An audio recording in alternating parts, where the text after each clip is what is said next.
Hola amigos, un saludo. Hoy vamos a estar trabajando o explicando cómo diseñar un muro de contención o de retención de gravedad, ¿verdad? Este va a ser el ejemplo más sencillo en esta categoría.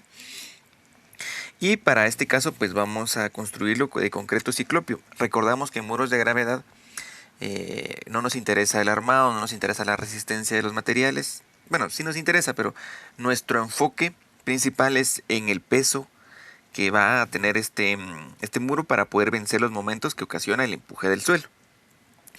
Para eso pues podemos usar un concreto ciclopio, que es un concreto pues bastante heterogéneo, ¿verdad? Pero que en cuestiones de peso nos funciona bien y es más económico. El peso específico de este concreto lo estamos definiendo por estimación o por tablas en 2.3 toneladas por metro cúbico. Es decir, no va a ser un concreto simple, sino un concreto ciclopio. Datos del suelo que va a estar conteniendo: peso específico 1.9 toneladas metro cúbico. La mecánica de suelo nos da los valores de cohesión 0 y ángulo de fricción de 30 grados. Eso es pensando en que probablemente sea un material, o mejor dicho, con bastante seguridad es un material grueso, es un material sin finos, por eso no tiene cohesión.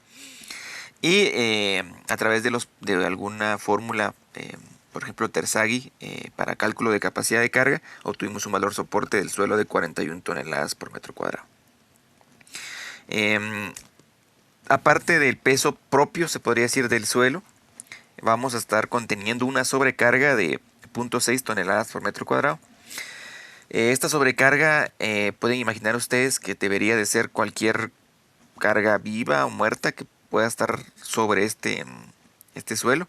En este caso, este muro en particular se eligió esta sobrecarga porque es un mirador, entonces era como que una carga viva, ¿verdad? Obviamente si encima de eso se fuera, no sé, que no debería, pero se construiría algún tipo de obra, habría que tomar en cuenta ese peso, esa carga muerta que enfoca, ¿verdad? Siguiente paso sería definir las dimensiones previstas del muro. Bueno, esto no se los dije, pero la altura que queremos vencer es una altura de 3 metros. Entonces ese es nuestro criterio. Entonces aquí no hay mucho pierde. 3 metros. Nuestra base, o sea, la parte más baja donde va la cimentación del muro, nuestro criterio es de que debería ir de 0.5 a 0.7 veces la altura.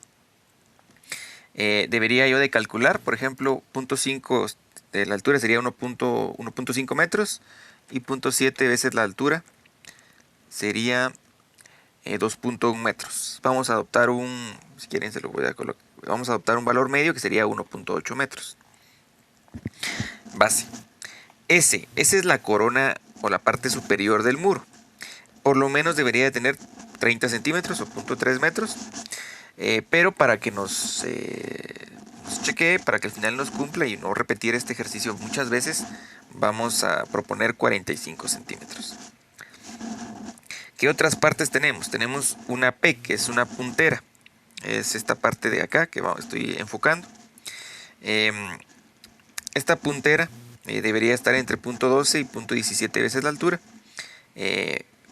Vamos a ver, 0.12 sería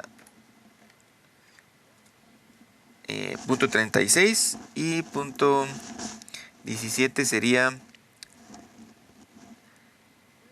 0.51, ¿verdad? Un valor medio, pues 0.45, ese vamos a adoptar.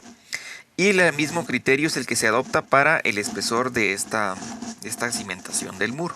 Entonces, con estos datos vamos a trabajar. ¿Cuál sería el siguiente paso para mi diseño? Voy a calcular ahora el empuje o la presión de suelos, ¿verdad? En este caso vamos a tener únicamente presión activa y vamos a calcularla por medio de la teoría de Rankine. Si necesitan ampliar un poco más una teoría de Rankine, pues les puedo dejar una tarjetita para poder ampliar en el cálculo de presiones activa, pasiva y en reposo. En este caso solo tenemos presión activa porque no tenemos un suelo del otro lado del muro que ayude a, bueno, que el muro genere una presión sobre este suelo. La fórmula que vamos a utilizar para el coeficiente de presión activa, pues ya la conocemos. Y e involucra utilizar el ángulo de fricción interna del suelo. Podemos escribirla tanto en la fórmula con los senos como en la forma con la tangente.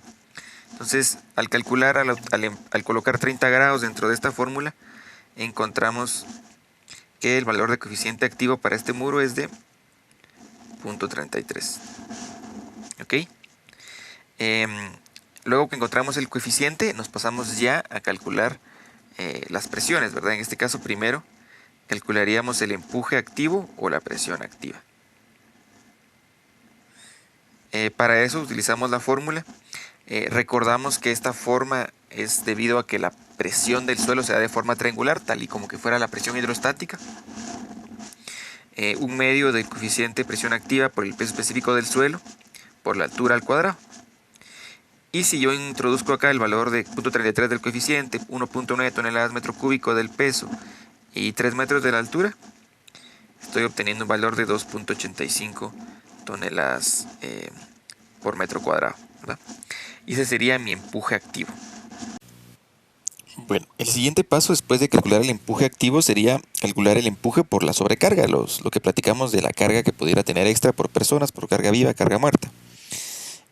Para eso vamos a ampliar una fórmula. Hay que tomar en cuenta que esta fórmula es diferente al no ser una carga de tipo triangular.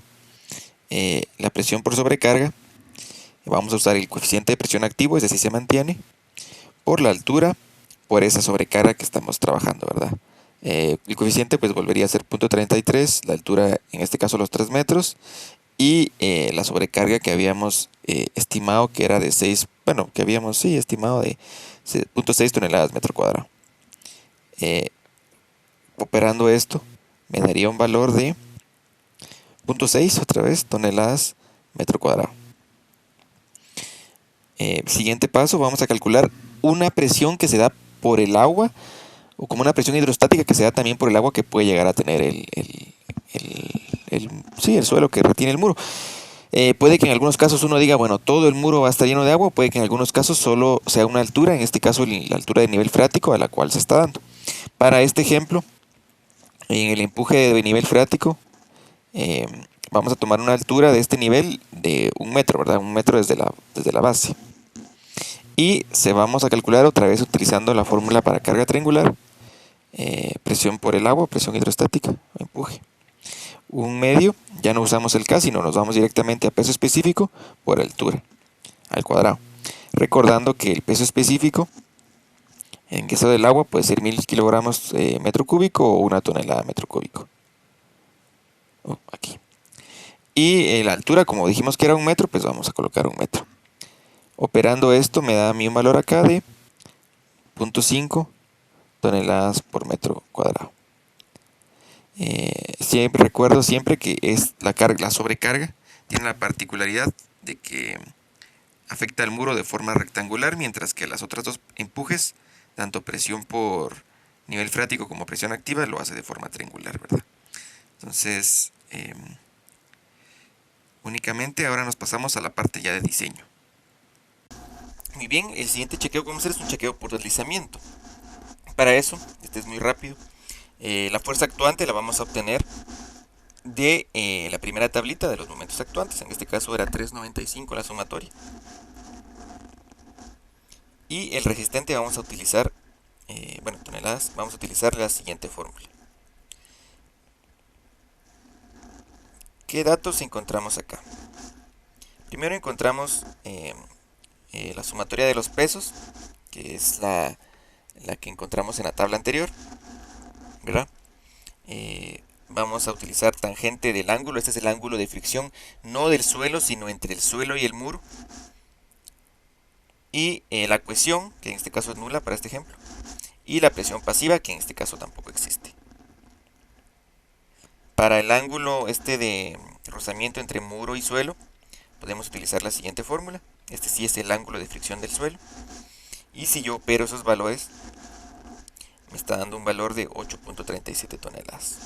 Y hago lo mismo que hice en el chequeo anterior, es decir, resistente sobre actuante, en este caso 8.37 sobre los 3.95, y me da un factor de seguridad de 2.12, lo cual también es mayor que 2, por lo cuanto también cumple con el criterio de deslizamiento. Muy bien, el tercer y último chequeo que vamos a hacer es un chequeo por valor soporte o capacidad de carga. Este pues es también bastante sencillo. El valor soporte que habíamos obtenido de este suelo era de 41 toneladas metro cuadrado. Y lo vamos a comparar con el peso total, digamos, que ejercían todas las áreas que vimos anteriormente sobre el cimiento. Obviamente aquí también habría que considerar, en el caso que alguna sobrecarga aquí puntual apareciera sobre el cimiento, ¿verdad? O sobre el muro. En este caso no, y nuestra sumatoria nos dio 8 toneladas. Pues si nosotros quisiéramos extendernos en esto, porque sí, pues la norma de seguridad estructural también sugiere algún tipo de mayoración de esta carga, depende en la ubicación de la carga. Pues podríamos ir a la norma de seguridad estructural 5.3. Para hacerlo esto un poquito más fluido el video y no tardarnos y extendernos mucho con esas fórmulas que ya son más largas, pues no lo vamos a mayorar. Si es así, bastaría con hacer una división de 41 dentro de 8 para encontrar mi factor de seguridad, que en este caso me está dando un factor de 5.12. 5.12, lo cual es mayor al factor de seguridad, que en este caso no va a ser 2. Yo lo voy a colocar con el factor de seguridad de 3. En cimentaciones, lo regular, nuestro factor de seguridad siempre es 3. Entonces, como ven, pues es bastante grande, entonces la mayoración de carga no me influye tanto. Y con eso puedo decirles que también cumple por capacidad de carga. Al hacer los 3 chequeos, pues podemos decir que nuestro muro está completamente diseñado y que satisface los requerimientos que le colocamos en un inicio. Obviamente solo con presión activa. Más adelante pues haremos quizás un muro que no sea totalmente de gravedad o que incluya presiones adicionales como puede ser la presión pasiva. Por el momento nos quedamos aquí. Muchas gracias por su tiempo y atención. Nos vemos en una próxima.